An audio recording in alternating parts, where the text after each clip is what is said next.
श्री कार्तिकेय मास की जय। कार्तिकेय भगवान की जय। बद्री विशाल भगवान की जय। रामचंद्र भगवान की जय। कृष्णचंद्र भगवान की जय। कार्तिक मास का पवित्र महीना और अपना हम सब का मन भगवान की भक्ति में लगा हुआ है। ये दुनिया के झगड़े कभी कम न होंगे। एक रोज ऐसा होगा दुनिया में हम न होंगे।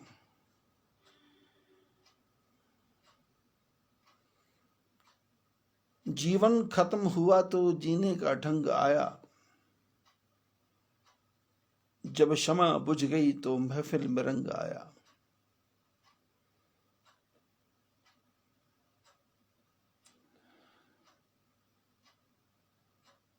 महापुरुषों ने, संतों ने, बड़े बड़े विद्वानों ने, वृद्धों ने अपने जीवन के अनुभव के बारे में बताया कि जीवन कुछ नहीं है।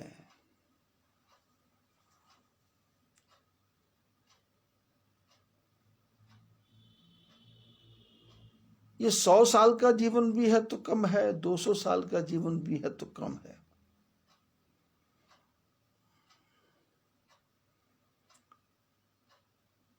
और एक दिन का जीवन है वो भी कम है। और यदि परमात्मा की कृपा हो जाए तो 10 मिनट का जीवन भी बहुत है। 10 मिनट के जीवन का अर्थ है कि हमारे मन में परमात्मा के प्रति अपार श्रद्धा हो जाए, अपार विश्वास हो जाए और मन में ये दृढ़ निश्चय हो जाए कि मैं हरि का हूं, हरि मेरे हैं। बस इतना ही काफी। मैं हरि हूं, मैं हरि का हूं, हरि मेरे हैं नहीं, मैं ही हरि हूं और हरि ही मैं हूं। हरिरेव जगत जगदेव हरि।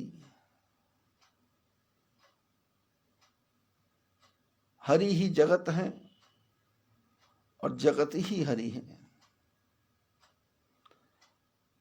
ये बात मन में जम जाए,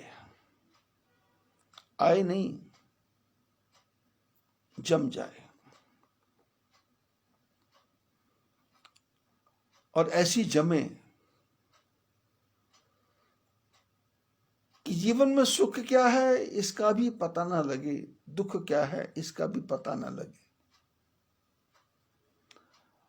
आनंद क्या है इसका भी पता ना लगे।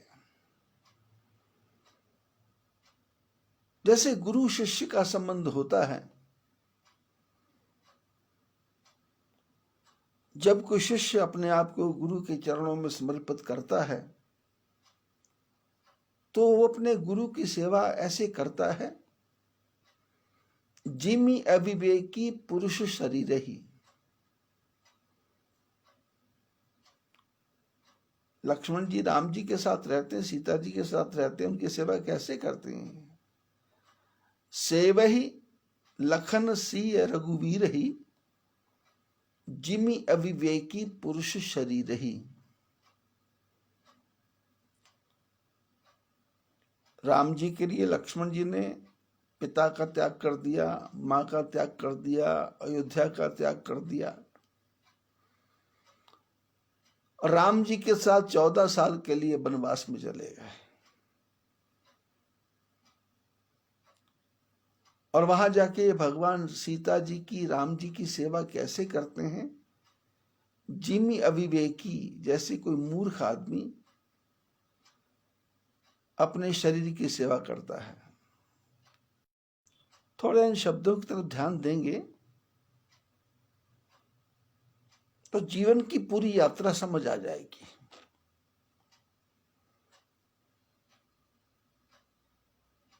जैसे हम केशों को संवारते हैं, शरीर को शुद्ध करने के लिए इस पर कुछ साबुन वगैरह लगाते हैं, जिसको साबुन आजकल कहते हैं, पहले मिट्टी से साफ करते थे।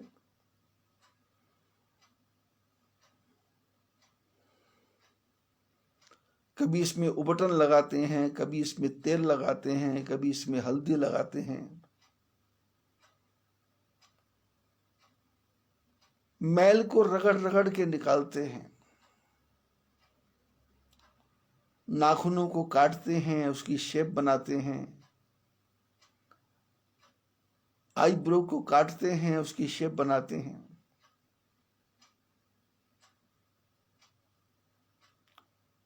चेहरे पे कोई छोटा सा दाग हो, जब तक वो साफ ना हो जाए तब तक हमको चैन नहीं पड़ता। बचपन में लगता है मेरा शरीर बहुत पतला है, ये कैसे मोटा हो जाए। अपने चाचा को देखते हैं, ताऊ को देखते हैं, दादा को देखते हैं, मामा को देखते हैं, नाना को देखते हैं, नानी को देखते हैं। उनके बाहें भुजाएं मोटी मोटी हैं, हाथ मोटे मोटे हैं, तो बच्चे के मन में भी आता है मैं कैसे मोटा हो जाऊं। माँ बाप से पूछता है क्या खाऊं, मित्रों से पूछता है क्या खाऊं, हृष्ट पुष्ट हो जाऊं।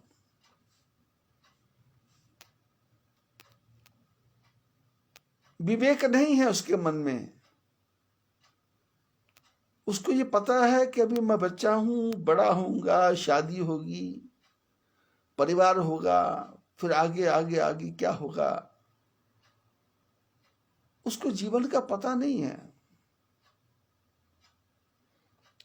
उसको नहीं मालूम कि तेरे कई साथ वाले जो मां के पेट में पैदा होने वाले वो तेरे से पहले मर गए।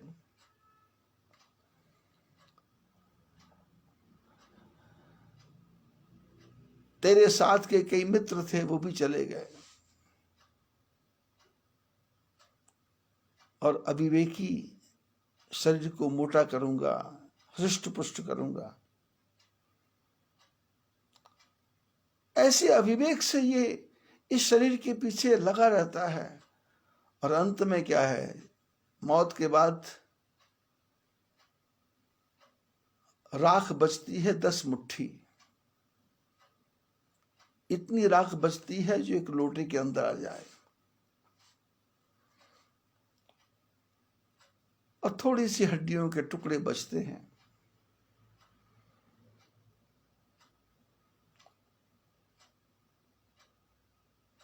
शरीर पर बुढ़ापा आ जाता है।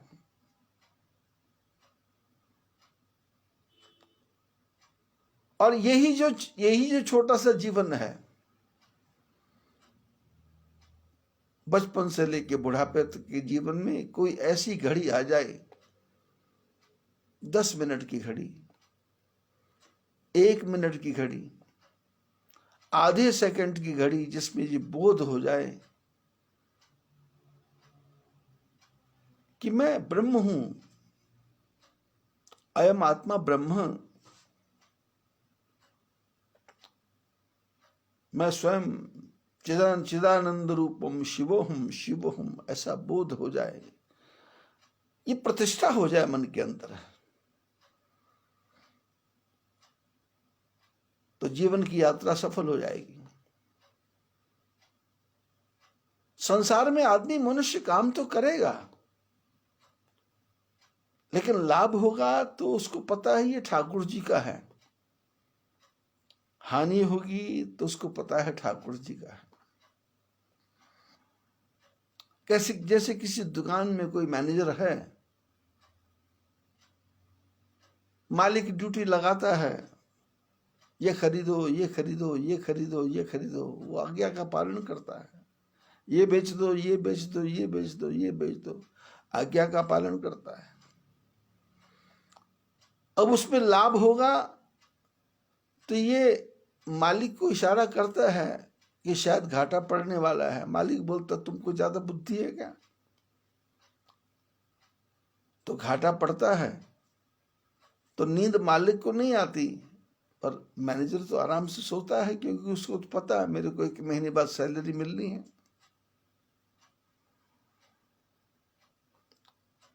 ऐसे जब मनुष्य के मन में यह आ जाए कि संपत्ति सब रघुपति की आही, इस संसार में घाटा है फायदा है ये सब रघुपति का है, उसने खेल खेलना है, खेल रहा है, आनंद ले रहा है,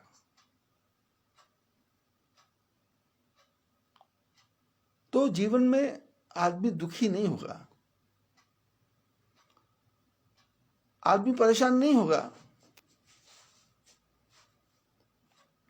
क्योंकि वो देख रहा है कि ये परमात्मा ने मेरे को पैदा किया है, मैं परमात्मा का हूं, तो परमात्मा मेरे को दुखी क्यों करेंगे?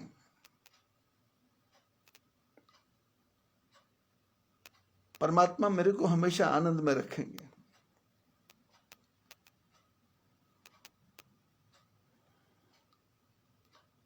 कोई भी अवस्था होगी उसका चित्त डामाडोल नहीं होगा।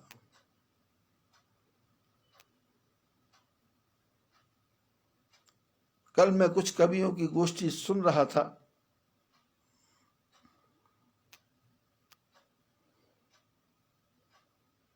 दिवाली के समय कवि सम्मेलन बुलाया गया था। कवि सम्मेलन तो क्या था, 6-7 कवि थे। अब वो चर्चा कर रहे थे, किस बात की? लॉकडाउन की चर्चा कर रहे थे। अब घर में बैठे बैठे कोई काम नहीं था, तो सहज भाव से कवियों के मुंह से निकल ही गया कि क्या कर रहे थे? बोले कविता खुद ही बना रहे थे, स्वयं ही बना रहे थे, स्वयं को ही सुना रहे थे, स्वयं ही सुन रहे थे। और कविता सुनाते हैं तो वहां पर लिफाफा मिलता है, तो अपनी एक जेब में से पैसा निकालते थे, दूसरे हाथ में देते थे, दूसरा हाथ दूसरी जेब में डाल लेता था, ऐसे मन को प्रसन्न कर लेते थे। उसमें से एक कवि ने बड़ी सुंदर शब्द बोले। उसने कहा कि लॉकडाउन हुआ लेकिन मैंने अपने मन को लॉक नहीं लगाया, मैंने अपने मन को ताला नहीं लगाया। तो लोगों ने पूछा आपने क्या विचार किया? बोले मैंने ये विचार किया कि मोह निशा सब सोवन हारा, देखे ही स्वप्न अनेक प्रकारा। ये मोह रूपी रात्रि में लोग सोते हैं और स्वप्न देखते हैं। जिमी स्वप्ने सिर काटे कोई, बिनु जागे ना दूर दुख होई। बोले रात को सपने में लोग सोते हैं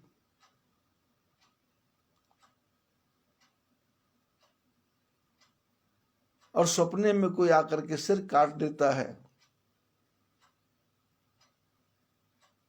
तो वो आत्मा तड़पती है, मेरा सिर कट गया, सिर कट गया। और जब तक वो जागेगा नहीं तब तक वो भ्रम दूर नहीं होता। ऐसे उसने कहा, मैंने विचार किया कि एक रात्रि 6 घंटे की 8 घंटे की है, तो मैंने विचार कर लिया कि ये रात्रि 8 महीने की 8 महीने की रात्रि है। दिन भी रात है, रात भी रात है, इसलिए 8 महीने की रात। और इस रात में मैंने क्या सपना देखा कि मैं परम पिता परमात्मा की गोद में हूं और भगवान ने कहा तू बहुत भागता है, बहुत भागता है, बहुत भागता है, अब आराम कर ले। तो मैं 8 महीने आराम करके आया, कोई चिंता नहीं। और 8 महीने चिंतन किया ठाकुर जी का चिंतन किया, परमात्मा का चिंतन किया, भगवान की भक्ति की, मंत्र का जप किया, गुरु मंत्र का जप किया, 24 लाख गायत्री मंत्र का जप किया और 24 लाख गुरु मंत्र का जप किया।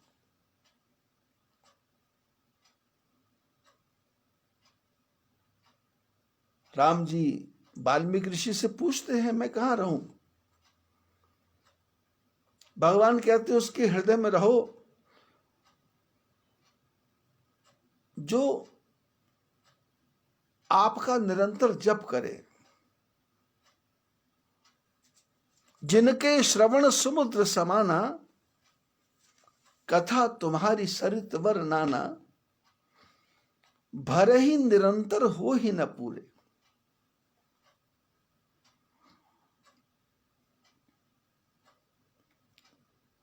विनोद सिंघल जी का परिवार है, गीतका जी का परिवार है चेन्नई में। वो लोग क्या करते हैं आजकल, कभी वो शिव पुराण पढ़ते हैं, कभी वो राम कथा, रामचरितमानस कथा की चौपाइयां पढ़ते हैं, कभी वो देवी भागवत पढ़ते हैं, और फिर अकेले नहीं पढ़ते, मोबाइल पे उन्होंने ग्रुप बनाया हुआ है, वो सारे ग्रुप में सब इकट्ठे हो जाते हैं और उसमें लाइव होकर के सब सुनते हैं, सबको सुनाते हैं, सबको लाइव ले लेते हैं। और कभी भी उनको फोन करो तो फोन उठाते नहीं, क्योंकि वो लाइव उनका होता है। उसके बाद जब उनको समय मिलता है तो फिर वो बात करते हैं, फिर वो कहते हैं आपका फोन आया था तो मैं बात करता हूं। मैंने कहा क्या कर रहे थे? बोले गीता के बारे में चर्चा कर रहे थे, रामायण के बारे में चर्चा कर रहे थे, शिव पुराण के बारे में चर्चा कर रहे थे। तो कभी कभी सहज भाव से मैं पूछ लेता हूं कि धंधे के बारे में, बिजनेस के बारे में। तो बोलते हैं मैंने बिजनेस के बारे में 6-7 साल से सोचना छोड़ दिया, सब काम अपने आप हो रहा है। भगवान गाड़ी खींच रहे हैं और गाड़ी चल रही है। दान बंद नहीं हुआ, पूजा बंद नहीं हुई, ध्यान बंद नहीं हुआ, और इनकम का सोर्स कहां से ये पता ही नहीं है।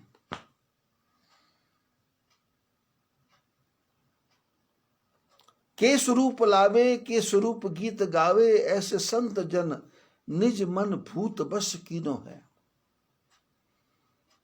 कभी तो अपने मन को भगवान के स्वरूप में मस्त हो गए। ठाकुर जी के मुकुट का दर्शन, ठाकुर जी की आंखों का दर्शन। आंख बंद कर रहे हैं, बद्री विशाल की सीढ़ियां दिखाई दे रही हैं। बद्री विशाल की सीढ़ियों के बाहर 2 पुतले बने हैं, वो दिखाई दे रहे हैं। वहां 2 पुलिस वाले खड़े हैं, वो दिखाई दे रहे हैं। और बद्री विशाल का गेट खुला है, वो दिखाई दे रहा है। और सीढ़ी चढ़ते चढ़ते बद्रीनाथ के मंदिर के अंदर पहुंच जाते हैं। फिर बाईं तरफ से रास्ता है, दाईं तरफ से रास्ता है। फिर बाईं तरफ से आगे जाओगे तो एक छोटा सा दूसरा गेट है जिसमें से पंडा पुजारी जाते हैं। मन से ही उसमें घुस गए। कोई नहीं है, लाइन नहीं लगानी पड़ रही मेरे को, कोई भीड़ भाड़ नहीं है, सब खुला है।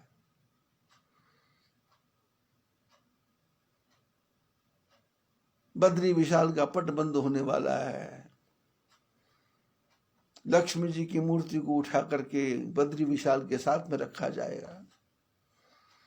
उसके पहले उद्धव जी की मूर्ति को बाहर निकाला जाएगा।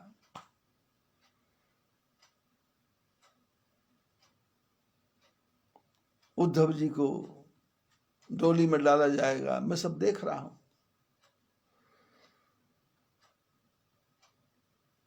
नारायण भगवान के श्रृंगार को प्रातःकाल 4 बजे देख लिया है। अलकनंदा के ठंडे जल का घड़े भर भर के आ रहे हैं। और भगवान पे 108 ठंडे कलश पानी डाला जा रहा है।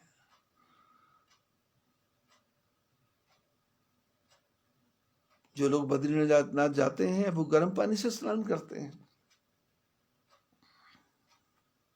अभी पिछले दिनों कुछ लोग मेरे पास आए थे, जिसके बारे में मैंने व्हाट्सएप पर डाला है, फेसबुक पर डाला है। वो बच्चे की शादी है, क्या नाम है, वैभव है, क्या नाम है।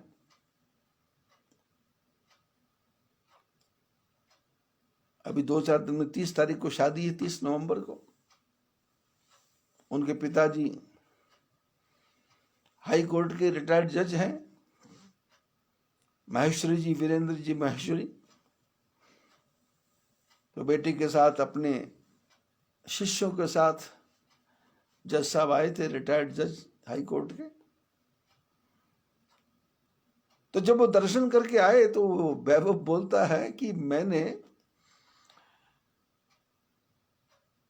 थोड़े, मेरे हाथ गंदे हो गए थे, तो मैंने कहा ठंडे पानी से हाथ धो लेता हूं और साबुन लगा लेता हूं। तो मैंने साबुन लगा लिया, साबुन लगा के ठंडे पानी से हाथ धोया, हाथ तो धुल गए, मैल तो चला गया, लेकिन मेरे को ऐसा लगा जैसे दोनों हाथ मेरे है ही नहीं, इतनी ठंडा पानी। और उसको गर्म करने के लिए मेरे को, क्योंकि वहां ना आग की व्यवस्था है ना कुछ व्यवस्था है, तो किसी पंडा ने कहा गर्म पानी के कुंड में हाथ डाल दो। गर्म पानी के कुंड में हाथ डाला, बड़ी मुश्किल से हाथ गर्म हुए, नसों में से खून चालू हुआ।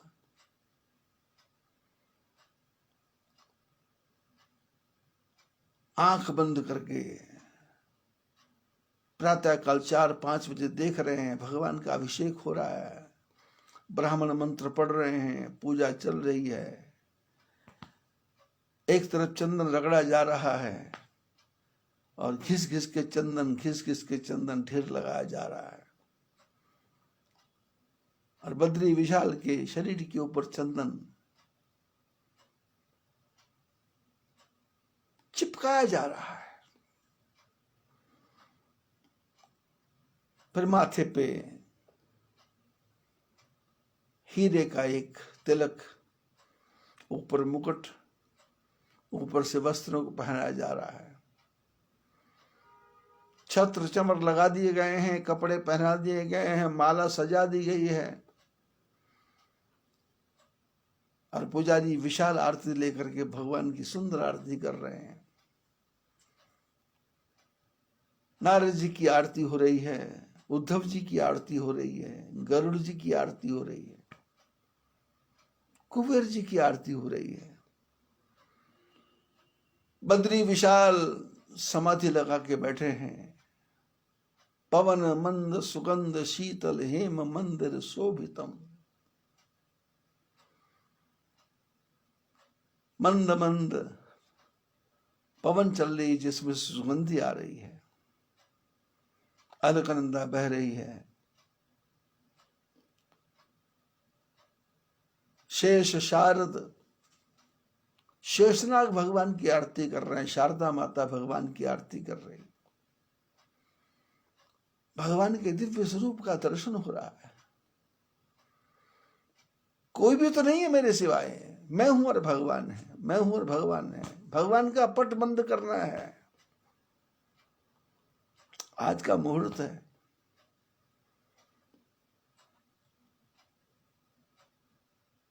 छह महीने के लिए पट बंद नहीं होगा। 5-5.25 महीने के लिए पट बंद होता है। ये तो वैसे ही किसी पंडा को, पुजारी को, पुरोहित को, अखबार वाले को, न्यूज़पेपर वाले को, टीवी वाले को, जिनको पूछो 6 महीने के लिए मंदिर बंद, 6 महीने के लिए मंदिर बंद। अरे 6 महीने के लिए मंदिर बंद नहीं, इस बार तो 8 महीने मंदिर बंद रहा और अभी भी बंद ही है। पर मेरे लिए तो बंद नहीं है। मैंने तो उस दिन पट खोल दिए थे जिस दिन मुहूर्त था, मैं ऐसे ही कथा कर रहा था और कथा करते करते बद्री विशाल का ध्यान आ गया। तो उस समय भी मैंने कथा सुनाई थी कि कैसे डोली, उद्धव जी की डोली पांडुकेश्वर से चली और उद्धव जी को लेकर के पहुंचे मंदिर के सामने, और पुजारी अपने कमरे में गया और कमरे में जाकर के स्त्री के कपड़े पहने, और स्त्री के कपड़े पहन करके साड़ी इत्यादि जो कुछ होता है श्रृंगार, 16 श्रृंगार किए, मंदिर के अंदर जाकर के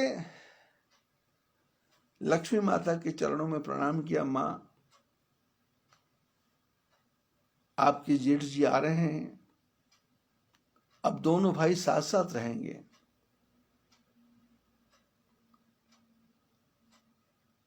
लक्ष्मी ने कहा तो फिर मैं क्या करूं? तो बोले आपको अपने निज स्थान पर जाना पड़ेगा। लक्ष्मी ने कहा ले चलो।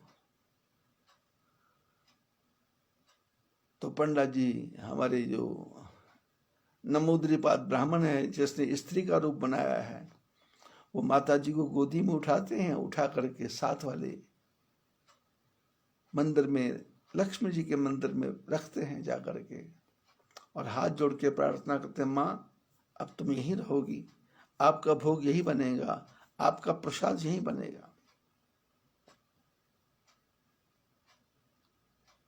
और उसके बाद में मैंने आपको बताया था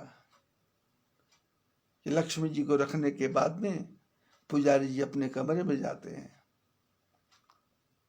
फिर स्नान करते हैं, फिर पुरुषों की धोती पहनते हैं, और वो दुशाला जो उनका गर्म कपड़ा है उसको ओढ़ते हैं, ओढ़ करके आके उद्धव जी के चरणों में प्रणाम करते हैं और कहते प्रभु चलिए अपने छोटे भाई के पास में विराजमान हो जाइए।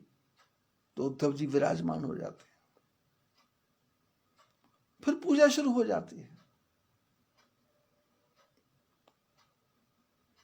6 महीने 5 महीने जो मंदिर बंद, 5.25 महीने मंदिर बंद रहता है। जैसे अभी 19 नवंबर को बंद हुआ, तो 19 दिसंबर, 19 जनवरी, 19 फरवरी, 19 मार्च, 19 अप्रैल, और 19 अप्रैल के बाद में 5 मई को पट खुल जाएगा। 4 3 4 5 3 4 5, क्योंकि लगभग 45 साल तो मेरे को भी हो गया बद्रीनाथ आते आते। मेरे को पता है कभी 16 नवंबर को बंद होता है, कभी 17 को बंद होता है, कभी 18 को बंद होता है, कभी 19 को बंद होता है, कभी 27 अप्रैल को खुल जाता है, कभी 28 को खुल जाता है, कभी 5 अप्रैल को खुल जाता है, कभी 8 मई को खुल जाता है। और जब कुंभ मेला 1986 में लगा था, तो उस समय लोगों ने शोर मचाया था कि भाई कुंभ लगा है तो पट खोल दो, कुंभ लगा तो पट खोल दो। तो सरकार ने जबरदस्ती करके 15-20 दिन पहले बिना मुहूर्त के पट खुलवा दिया था, और परिणाम ये हुआ कि बर्फ ही नहीं हट रही थी, और हमारी गाड़ियां आई और गाड़ियां पहाड़ों के बीच में से बर्फ में से जा रही थी, केदारनाथ में बर्फ में से जा रहे थे। बड़े संकट की यात्रा थी। उसकी फोटोज आज भी मेरे पास में है, ब्लैक एंड व्हाइट फोटो मेरे पास में है।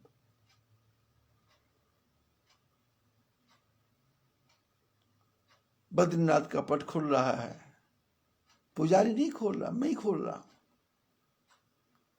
दरवाजा में मैं खोलता हूं, लक्ष्मी जी की मूर्ति को मैं रखता हूं, उद्धव जी को लेके मैं ही जा रहा हूं, पुजारी भी मैं हूं,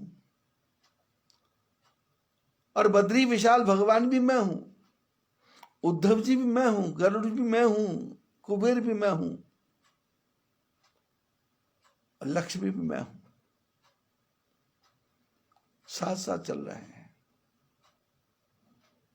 किसी की आवश्यकता नहीं है, 1 पैसा खर्च होता नहीं है, 1 रुपया खर्च करना नहीं है, 1 धेले की बात नहीं है, मतलब ही नहीं है कोई खर्चा है, टाइम भी लगता नहीं है। आंख बंद करके दृश्य देखते जाओ और चलते जाओ, हृदय गदगद होता जाएगा और मुंह से कीर्तन निकलता जाएगा, बद्री नारायण नारायण नारायण, लक्ष्मी नारायण नारायण नारायण।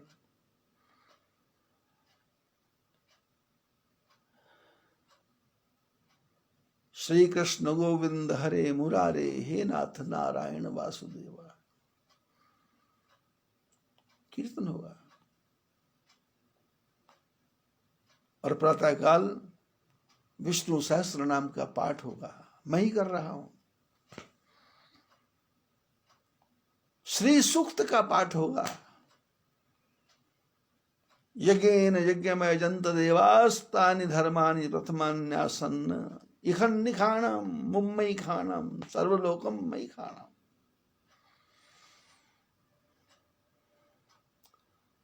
स्वस्ति नो इंद्रा वृद्धश्रवाः स्वस्ति न पूषा विश्ववेदाः। मंत्र पढ़ रहा, किसके लिए? मेरे लिए। कौन पढ़ रहा? मैं पढ़ रहा। किसके लिए पढ़ रहा? मेरे लिए पढ़ रहा। क्योंकि मैं ही ब्रह्म, मैं ही जीव, मैं ही आत्मा, मैं ही कर्ता, मैं ही भोक्ता और मैं निरंजन।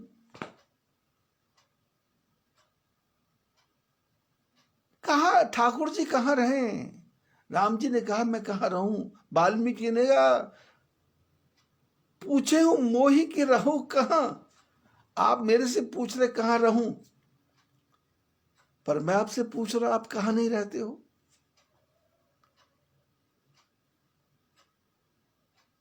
मेरे को तो यहां बैठे बैठे बद्रीनाथ दिखाई दे रहे हैं,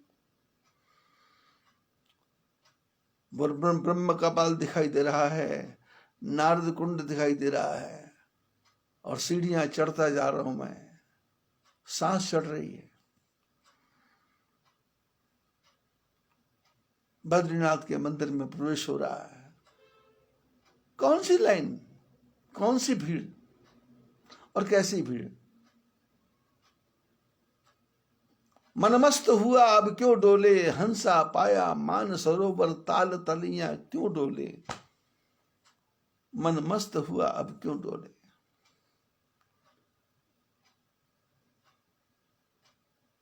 राम जी कहते हैं कहां रहूं? वाल्मीकि ने कहा कहां नहीं रहते हो? बद्रीनाथ का मंदिर 5 महीने 15-20 दिन के लिए बंद होता है, उसके बाद फिर खुलता है। बंद होता है तो पुजारी, खुलता है तो पुजारी।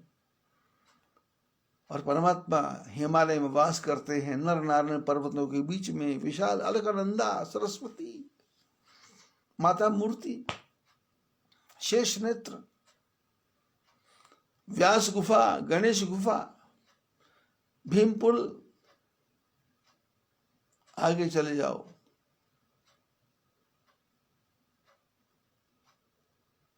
सतोपंथ का रास्ता है। चलते जाओ चलते जाओ और रास्ता चलते चलते केदारनाथ तक पहुंच जाएगा। बर्फ के बीच में से जाना पड़ता है, बर्फ के बीच में से जाना पड़ता है। दिन के समय नहीं चल सकते, इतनी तेज धूप, इतनी बर्फ चमकती है कि आंखें अंधी हो जाएं। काले रंग का चश्मा लगाना पड़ता है। देखो ना, महात्मा के पास काले रंग का चश्मा कहां? फिर रास्ता थोड़ा है बर्फ में, वो तो तारों को देख करके, तारों के इशारे से चलना पड़ता है रात को, कि तारे हैं, इस तारे के हिसाब से ये दिशा इस तरफ जा रही है, तो उस दिशा को ढूंढते ढूंढते ढूंढते ढूंढते केदारनाथ जाते हैं। महापुरुषों से मैंने सुना है कि पहले एक ही पुजारी हुआ करता था केदारनाथ बद्रीनाथ का। वो केदारनाथ पूजा करता था और जाता था, फिर बद्रीनाथ पूजा करता था। एक दिन बद्रीनाथ, एक दिन केदारनाथ, एक दिन बद्रीनाथ, एक दिन केदारनाथ।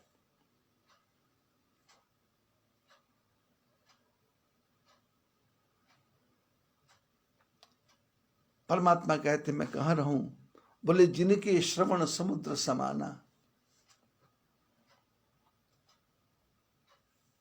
जिनके कान समुद्र के साथ हैं और वो तुम्हारी पुराण को सुनना नहीं है,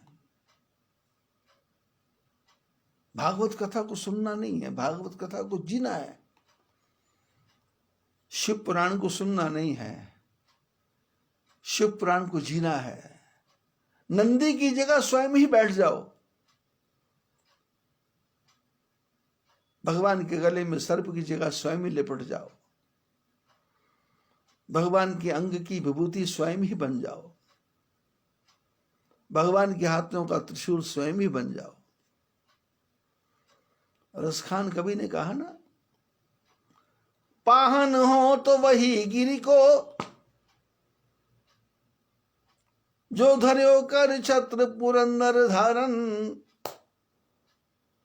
जो पशु हो तो कहा बस मेरो चरो नित नंद की धेनु मझारन। बोले प्रभु मेरे को पत्थर बना दो। कहाँ का पत्थर? गोवर्धन पर्वत का पत्थर। कौन सा पर्वत? गोवर्धन पर्वत, जिसको भगवान ने अपनी उंगली पे धारण कर लिया, उसका पत्थर बना दो। और यदि मेरा बस चले तो क्या बस चले, मैं बछड़ा बन जाऊं और बछड़ा बन के कहाँ रहूं? नंद बाबा की गमों के बीच में रहूं। चरोनित नंद की धेनु मझारन। और यदि पेड़ बनाना है तो बांस का पेड़ बनाना, और बांस का पेड़ बन के मुरली बन जाऊं और भगवान की ओंठों से लग जाऊं, और भगवान बजाएं, जैसा बजाएं वैसा बजूं, जैसे उंगली रखें। बाजे रे मुरलिया बाजे, बाजे रे मुरलिया बाजे, बाजे रे मुरलिया बाजे।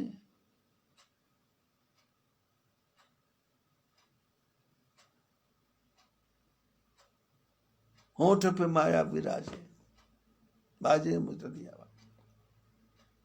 भागवत कथा सुनना नहीं, जीना। देवी भागवत सुनना नहीं, जीना।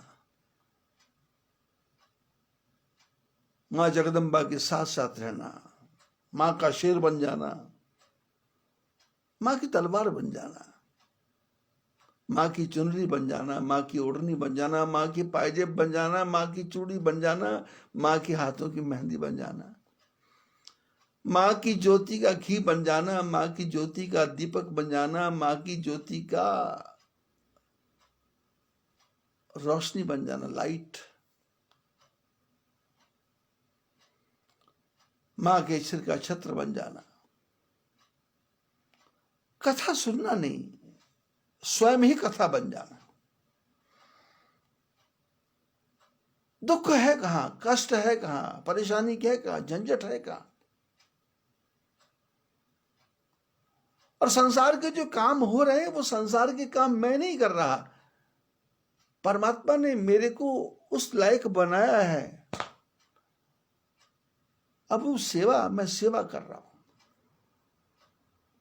परमात्मा ने ड्यूटी दी है। अस अभिमान जाई जन भोरे,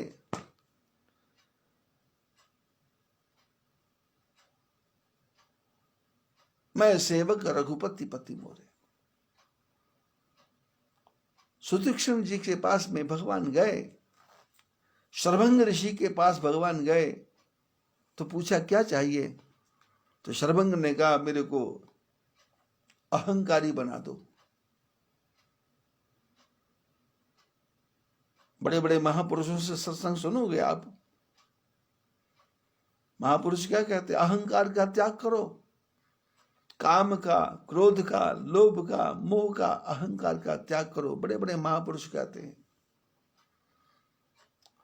लेकिन रामचरितमानस को जब आप पढ़ोगे तो शरभंग जी के पास में जब राघवेंद्र सरकार गए तो बोले वरदान मांगो। बोले प्रभु मेरे को अहंकारी बनाओ। एक बार तो भगवान भी हैरान हो गए, अरे क्या मांग रहे हो? शरभंग ने कहा मैं चाहता हूं अहंकारी बनाओ। राम जी लक्ष्मण जी का मुंह देख रहे हैं, जानकी जी राम जी का मुंह देख रहे हैं कि ये कैसा भक्त आ गया, अहंकार। भगवान ने कहा भाई ये अहंकार तो कोई अच्छी बात नहीं है। बोले आप बनाओ तो सही, आप मेरे को वरदान दो, मैं अहंकारी बनना चाहता हूं। भगवान बोले भाई मैंने सुना है ये अहंकार ठीक नहीं होता। बोले मैं बोल रहा हूं मेरे को अहंकारी बनाओ। बोले क्या अहंकार में क्या मांग रहे हो? बोले मेरे को अहंकार हो जाए, अस अभिमान जाई जनी भोरे, मेरे मन में से ये अहंकार भूलने से भी ना भूले। क्या अहंकार? कि मैं सेवक रघुपति पति मोरे, मैं भगवान का सेवक हूं और भगवान मेरे पति हैं। ये अहंकार, और कितना सुंदर अहंकार है।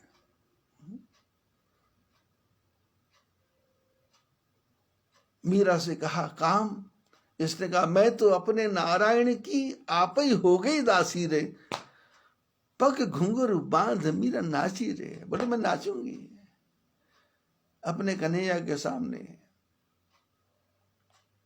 संसार में साधुन संग बैठ बैठ लोक लाज खोई, अब तो बेल फैल गई आनंद फल होई, मेरे तो गिरधर गोपाल दूसरो न कोई, जाके सिर मोर मुकुट मेरो पति सोई। जाके सिर मोर मुकुट मेरो पति सोई। लोगों ने कहा तेरा पति मर गया। बोले ना, अरे मैं तो सदा सुहागिन हूं। अस अभिमान जाई जनी भोरे, परमात्मा मेरे पति हैं, मैं सेवक रघुपति पति मोरे। पति का अर्थ ये नहीं होता कि पुरुष पति। पति मैंने जो रक्षा करने वाला, पति मैंने जो उद्धार करने वाला, पति मैंने जो उठाने वाला। सर्वंग ऋषि ने यही कहा कि अस अभिमान जाई जनी भोरे, मैं सेवक रघुपति पति मोरे। रघुपति मेरे पति है। और मीरा भी ये कहती है, जाके सिर मोर मुकुट मेरो पति सोई। सर्वंग पुरुष हैं, वो कहते हैं राम मेरे पति, रघुपति मेरे पति। और मीरा स्त्री है, वो कहते रघुपति मेरे पति। जब आंख खुल जाएगी, जब मन की वृत्ति खुल जाएगी, तो फिर ये छोटी मोटी बातों की तरफ ध्यान नहीं जाएगा।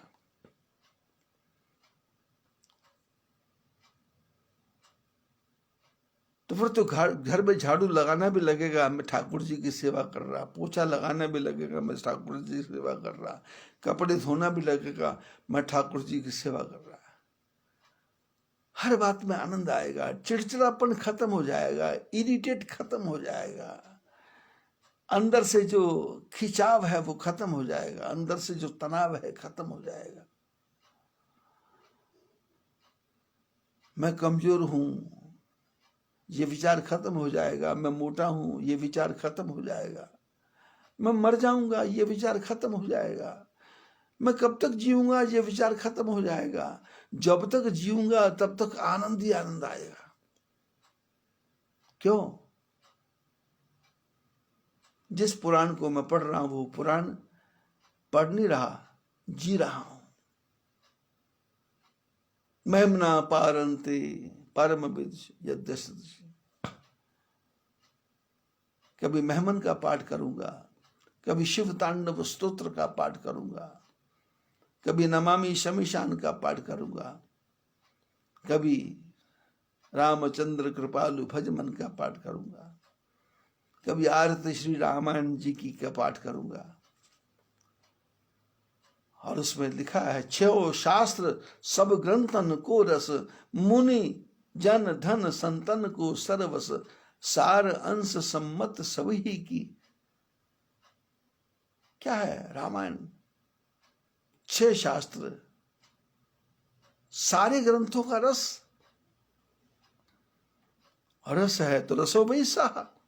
वो परमात्मा क्या है? बड़े बुझे रस है, वो है। रस क्या है? आपको जो आनंद आ रहा है वो रस है। आपको जो परमानंद की प्राप्ति हो रही है वो रस है। आपको बैठे बैठे ठाकुर जी का दर्शन हो रहा है।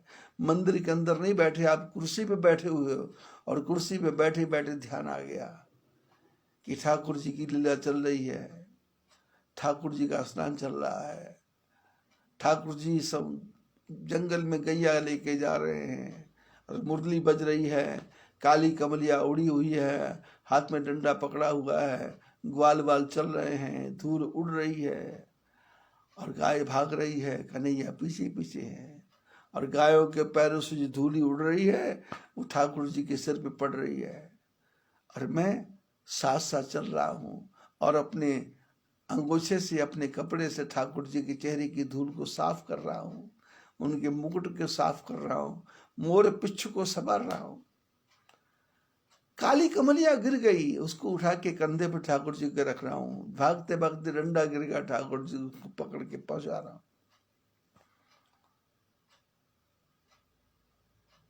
संध्या के समय ठाकुर जी घर आ रहे हैं, उनके लिए माता यशोदा से माखन की तैयारी करवा रहा हूँ, घड़े में से माखन निकाल के रख रहा हूँ, पूरी तैयारी है, मैं ही तैयार बैठा हूं। कथा को जी लेना है।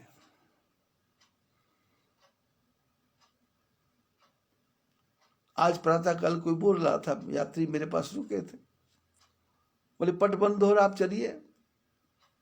मैंने कहा आप वहां जाके पट बंद करो, मैं यहीं बैठे बैठे कर दूंगा बंद।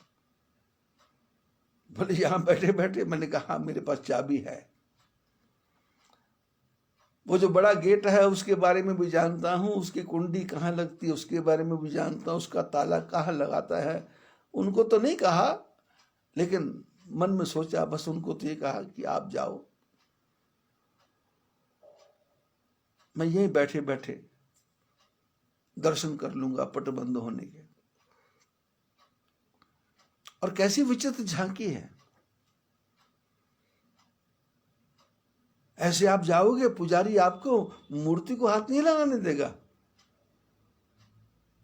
पर मैं तो लक्ष्मी जी की मूर्ति को भी उठा लिया, अभी मैं तो नारायण की मूर्ति को भी पकड़ने को तैयार हूं, मैं तो उद्धव जी की मूर्ति को पकड़ने को तैयार हूं, मैं तो कुबेर जी से भी बात करने को तैयार हूं, मैं तो नारद जी से भी हालचाल पूछ लिया, गरुड़ से पूछ लिया, अब कैसे रहोगे, कैसे गुजारा होगा। नारद जी बता रहे हैं अब मैं आरती करूंगा, पट बंद होगा, आप लोग बंद करके चले जाओगे, मैं ठाकुर जी की आरती करूंगा, मैं ठाकुर जी के दीपक का ध्यान रखूंगा, रोज ताजी ताजी पुष्प लाऊंगा, ताजी ताजी तुलसी लाऊंगा, ठाकुर जी की पूजा करूंगा। अब मनुष्य पूजा नहीं करेगा, मैं करूंगा। नारद करत निरंजन, नारद कहते मैं पूजा करूंगा, तुम भी जाओ। मैंने कहा मैं यहीं रह जाऊं? बोले तुम तो यहीं हो, कोई बात नहीं, आते जाते रहना, मन से आना, मैं यहीं हूं, और तुम यहां रहोगे मैं वहां भी हूं। ऐसे आप जगन्नाथ मंदिर पहुंच जाओ बैठे बैठे। विशाल सुभद्रा जी बैठी हैं, बलभद्र बैठे हैं, जगन्नाथ स्वामी बैठे हैं,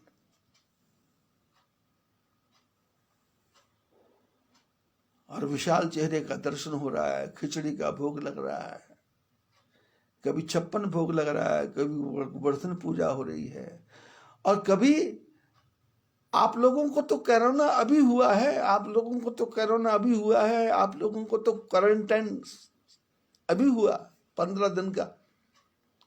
जगन्नाथ भगवान को तो हर साल 15 दिन तक क्वारंटाइन रखते हैं। ठाकुर जी को बुखार होता है, रोटी नहीं देते, खिचड़ी नहीं देते, काढ़ा बनता है, और काढ़ा भी मटकी के अंदर, पुजारी अंदर जाता नहीं। क्योंकि मैं तो 2 साल जगन्नाथ मंदिर रहा, 2 साल जो वहां के मुख्य पुजारी थे उनकी सेवा में रहा। हर साल 15 दिन भगवान को बुखार आता है, काढ़ा पिलाते हैं, और बुखार ठीक होने के बाद में फिर दुनिया को दर्शन देने के लिए ठाकुर जी बाहर निकलते हैं। तो अभी ये क्वारंटाइन हो रहा है, तो मैंने कहा ये तो ठाकुर जी हर साल ही करते हैं। अरे तो लोगों को हो गया, लोगों को हो गया। और आप कहते हैं 4 महीने लॉकडाउन। विष्णु भगवान को हर साल 4 महीने लॉकडाउन होता है। शंकर भगवान को हर साल 4 महीने लॉकडाउन होता है। ब्रह्मा जी को हर साल 4 महीने लॉकडाउन होता है। 4 महीने ब्रह्मा जी पाताल में जाते हैं बलि के यहाँ पहरा देने के लिए। सावन भादो आश्विन कार्तिक को 4 महीने देवता सो जाते हैं। नारायण भगवान पाताल में जाते हैं, लॉकडाउन। और 4 महीने ब्रह्मा जी पाताल में जाते हैं, लॉकडाउन। तुम लोगों को लॉकडाउन हुआ, तुम लोग घबरा गए। यदि भागवत पढ़ी होती, रामायण पढ़ी होती, गीता पढ़ी होती, शास्त्रों को पढ़ा होता, तो आपको पता होता लॉकडाउन तो ये कब से चल रहा, सतयुग से चल रहा है। जब से वामन भगवान विराट बने, बलि के यहाँ 3 कदम पृथ्वी ली, और बलि को जब वरदान दिया तो बलि ने कहा मेरे घर के दरवाजे पे पहरा दो। तो भगवान ने पहरा देने के लिए संकल्प किया, और उस संकल्प से छुड़ाने के लिए लक्ष्मी रूप बदल के आई। और रूप बदल के आने के बाद में बलि से प्रार्थना की मेरे पति को कैद में से छोड़ दो। बलि ने छोड़ा, लेकिन भगवान ने वरदान दिया था, तो वरदान के पीछे तीनों देवता ब्रह्मा विष्णु शंकर आपस में नियम बनाते हैं कि 4 महीने ब्रह्मा जी लॉकडाउन में रहेंगे, बलि के यहां पहरा देंगे। 4 महीने शंकर भगवान, 4 महीने ब्रह्मा जी। और आप प्रैक्टिकल में देखेंगे, सर्दी का मौसम जैसे शुरू होता है, सांप दिखने बंद हो जाते हैं, बिच्छू दिखने बंद हो जाते हैं, जहरीले कीड़े दिखने बंद हो जाते हैं, भूत प्रेत पिशाच ये सब के सब सर्दी के समय सब के सब पाताल में चले जाते हैं, कोई बाहर रहता नहीं। शंकर के गण पाताल में चले जाते हैं। और शिवरात्रि के समय शंकर भगवान बाहर आते हैं, उनके स्वागत करने के लिए लोग तैयार रहते हैं। पूरी पूरी रात अनुष्ठान चलते हैं। 4 महीने देवता सो गए, देवशायनी एकादशी आ गई, नारायण भगवान क्वारंटाइन जा रहे हैं, जगन्नाथ भगवान क्वारंटाइन, नारायण भगवान लॉकडाउन में जा रहे हैं, और जगन्नाथ भगवान हर साल 15 दिन तक औषधियां पीते हैं। संसार के लोगों को जगन्नाथ स्वामी ज्ञान देते हैं। मैं जब जगन्नाथ मंदिर में रहा करता था, तो वहां के पंडा जी बोलते थे साल में 15 दिन तक नीम का काढ़ा बना के पीना चाहिए, अशोक वृक्ष की छाल का काढ़ा बना के पीना चाहिए।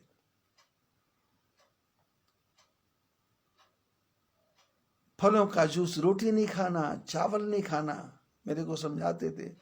उस समय बच्चा था मैं, वो भी सवेरे के समय मौसमी का जूस उनके लिए आ जाता था, तो बोल देते थे एक गिलास बच्चे को दे दो, तो मेरे को मिलता था। फिर दोपहर के समय लौकी का जूस, ठाकुर जी के लिए भी लौकी का जूस, काढ़ा, नीम की छाल का, नीम की पत्तों का, अशोक वृक्ष के पत्तों की छाल का काढ़ा बनता था। ठाकुर जी के लिए भी, जगन्नाथ स्वामी के लिए, पुजारी जी के लिए बनता था, मेरे लिए बनता था। शाम को थोड़ा सा पपीता, थोड़ा सा अमरूद, थोड़ा सा सेब, थोड़ा सा 5-6 प्रकार के फल, 100, 150, 200 ग्राम उनको मिलते थे, मेरे को मिलते थे। 15 दिन तक दिन में 6 बार पानी पीना है, लौकी का जूस पीना है, पत्ता गोभी का कचूमर बना के खाना है, अन्न नहीं खाना, 15 दिन तक क्वारंटाइन रहना है। और उनके साथ रहा करता था मैं, और 15 दिन के बाद में शरीर ऐसा हल्का हो जाता था कि 5-7 किलो वजन तो अपने आप ही छट जाता था। वैसे भी उम्र कम थी, पुजारी जी थे, उनका तो उम्र 98 साल की थी उस समय, 98। और शरीर उनका ऐसा हवा की तरह चलता था, हवा की तरह। किसी को अपना वस्त्र धोने नहीं देते थे, स्वयं ही स्नान करते थे, सारी क्रिया खुद ही करना। आप बैठे बैठे जगन्नाथ मंदिर पहुंच जाओ, वहां मटकों में रखे प्रसाद को देखो, भगवान के ऊपर ध्वजा का दर्शन करो, भगवान के मंदिर की सीढ़ियां चढ़ो, और आप चलते चलते पंढरपुर पहुंच जाओ। एक पैसा खर्च नहीं हो रहा भाई, एक पैसा खर्च नहीं हो रहा। जिनके श्रवण समुद्र समाना, कथा तुम्हारी सर, एक पैसा खर्च, पंढरपुर पहुंच जाओ।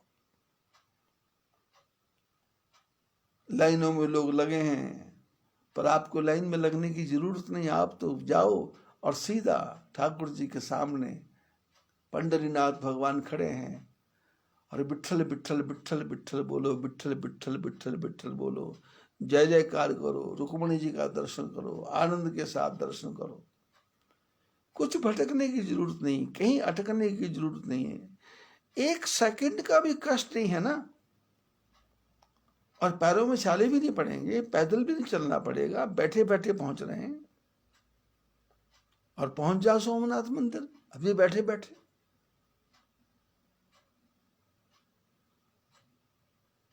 लाखों रुपए खर्च करने की क्या जरूरत है, शरीर को कष्ट देने की क्या जरूरत है। एक बार दर्शन कर लिया और उस मूर्ति को दिल के अंदर बिठा लिया। विशाल शंकर भगवान के दर्शन हो रहे हैं, विशाल गुंबद के दर्शन हो रहे हैं, भेंट द्वारका का दर्शन हो रहा है, विशाल समुद्र का दर्शन हो रहा है, सेतु बंध रामेश्वर का दर्शन हो रहा है। कथा सुन करके कान के द्वारा कथा मन के अंदर बैठ जाए, फिर कुछ हिलना नहीं, फिर डुलना नहीं, फिर तो कुर्सी पे बैठे बैठे, बिस्तर पर लेटे लेटे, आंख बंद करके ठाकुर जी का दर्शन करते जाओ। एक भी नींद की गोली खानी पड़ेगी नहीं, और पड़ती निद्रा आ जाएगी। और 3:45 बजे, 3:30 बजे ठाकुर जी उठा देंगे, भाई सो क्यों रहा, उठ, और उठ के बैठ जाओ। बैठ करके 10 मिनट ठाकुर जी का ध्यान लगाओ।